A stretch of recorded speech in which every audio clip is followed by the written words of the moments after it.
Welcome to RT Tutorials. I am Lakshmi. Today we are learning about how to insert copyright and trademark symbols in MS Word.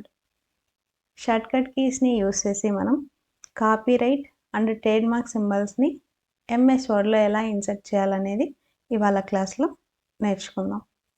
Copyright.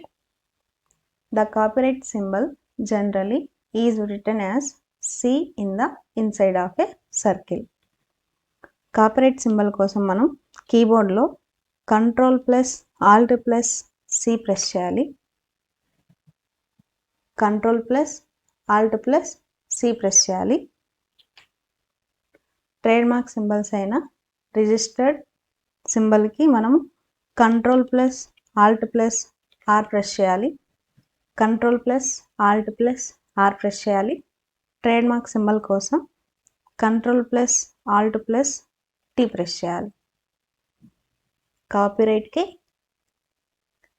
Ctrl+Alt+C, register సింబల్కి Ctrl+Alt+R, trademark సింబల్కి Ctrl+Alt+T.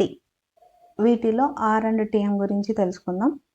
What is the difference between R and TM? ఆర్కి టీఎంకి difference ఏమిటంటే వీటిని మనం trademark symbols అని అంటాం. ఇవి ఎందుకు యూజ్ అవుతాయంటే మనం ఏదైనా ఒక బ్రాండ్ని స్టార్ట్ చేసినప్పుడు ఖచ్చితంగా మనకి బ్రాండ్కి ఒక లోగో కావాలి. మనం ఆ బ్రాండ్ లోగోని డిజైన్ చేసుకున్నాక మనం ఏం చేయాలి అంటే ట్రేడ్మార్క్ లైసెన్స్కి అప్లై చేయాలి. అప్లై చేయగానే ప్రభుత్వం ఒక అక్నాలెడ్జ్మెంట్ లెటర్ని మనకి ఇస్తుంది. ఆ లెటర్ రాగానే మన లోగో పక్కన మనం టీఎం అని పెట్టుకుంటాం. టీఎం పెట్టుకోగానే మనకి లీగల్ ప్రొటెక్షన్ అయితే వస్తుంది.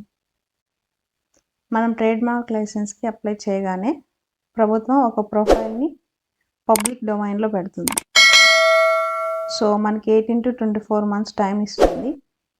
ఈ 18 to 24 monthsలో మన లోగోకి ఎవరు అబ్జెక్షన్ చెప్పకుంటే మనకి లైసెన్స్ వస్తుంది. ఆ లైసెన్స్ రాగానే మనం టీఎం ప్లేస్లో ఆర్ అని మార్చుకుంటాం. ఆర్ అనేది registered trademark. Thank you for watching my video. If you like this video, please share your friends and family members.